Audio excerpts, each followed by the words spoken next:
comandante en jefe de las Fuerzas Armadas Mexicanas, ¿está satisfecho con el grado de avance en estos, vamos a decir, 3 años de lucha contra el crimen? Aquí no puede hablar de la satisfacción, no es una palabra que pueda caber por ningún sentido, independientemente de que las cosas vayan en el rumbo que estaba previsto. Pero como comandante de las Fuerzas Armadas te digo que en una guerra, en una batalla, que sabes que va a implicar muertes, tú no puedes estar satisfecho por eso, pero sabes también que lo tienes que hacer. Y esta es una batalla por liberar a México de organizaciones criminales que estuvieron a punto de apoderarse de nuestras sociedades y de nuestras autoridades. Y esta es la batalla que hay que dar. Me refiero a la satisfacción de la estrategia, de lo que se delineó hace 3 años y lo que se ha conseguido al día de hoy. Estoy convencido militar. Estoy convencido que es la estrategia correcta y que vamos avanzando en el rumbo que habíamos previsto, evidentemente. Podrá haber adecuaciones siempre, como las hacemos periódicamente, de realizar un operativo o de replegarlo. Yo creo que concretamente en el caso de los operativos que hemos lanzado, en el caso de Tijuana, en el caso de Culiacán, en el caso de Tamaulipas, en el propio caso de Michoacán, por ejemplo, el número de homicidios ha registrado bajas sensibles. En otros casos, como es el caso de Juárez, evidentemente no. ¿No fue muy duro con el gobernador de Michoacán, con Leonel Godoy? ¿Por qué? Pues por cómo se dieron las cosas en mayo-junio del año pasado. No, al contrario, creo que tuvimos toda la consideración con él y de hecho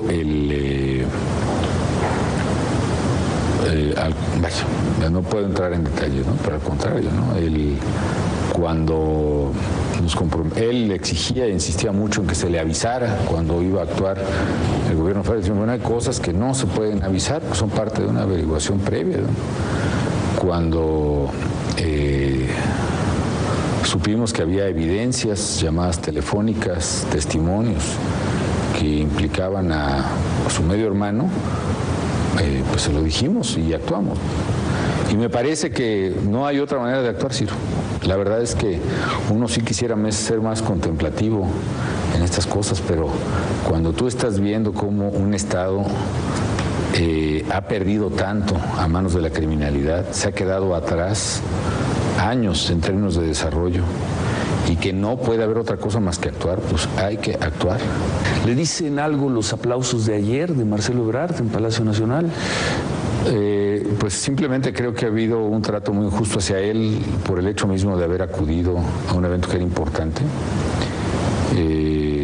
Yo tengo la mejor disposición de trabajar con él, independientemente de que hablemos o no hablemos. Es vital que haya un entendimiento entre el gobierno del Distrito Federal y el gobierno de la República. Hemos enfrentado a ambos gobiernos retos desafiantes. El tema de la influencia fue uno de ellos. Ahora es el tema del agua. Y para mí es un absurdo que se insista en sembrar una cizaña, insisto, por parte de quienes lo criticaron, cuando pues hay una voluntad de trabajar juntos y punto. Yo le aprecio enormemente el haber ido porque es un gesto que sé que es importante para la ciudad, independientemente de la crítica que haya merecido, injusta, repito, dentro de algún sector de su propio partido. ¿Al presidente de la República le gusta cómo se está gobernando el Distrito Federal? Y digo, ¿le gusta? ¿Está usted, no voy a usar otra vez la palabra satisfecho, pero le gusta? Respeto mucho cómo lo hacen. Pues algunas cosas que me podrán parecer, otras no. El desenlace de algunas cuestiones electorales, por ejemplo, me parece, pues por lo menos me genera una inquietud, ¿no?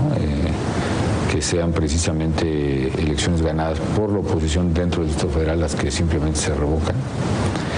Pero en otras materias, y eso no depende del jefe de gobierno, entiendo, pero en otras materias yo creo que se ha trabajado bien. Y por ejemplo, en esta materia de seguridad, con todo y que se han cuestionado algunas acciones del procurador, a mí me parece que se está trabajando... ¿El procurador Mancera? El procurador Mancera.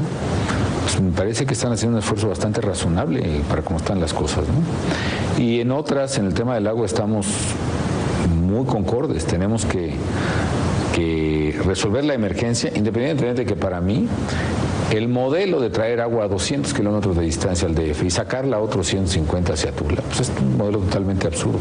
A largo plazo tenemos que tratar toda el agua que consume el Distrito Federal, reciclarla aquí mismo, tratarla, reinyectarla al acuífero y volver volverla a potabilizar con métodos técnicamente perfectamente viables, ¿no? Última pregunta, es una apreciación mía.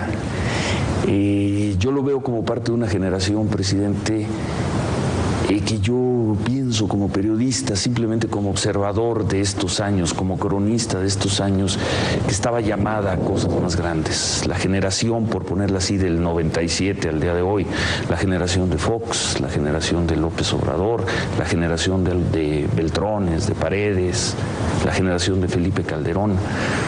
Una generación que creo, con un enorme respeto, no ha estado a la expectativa del momento y del entusiasmo, sobre todo, que despertó del 97 a la fecha.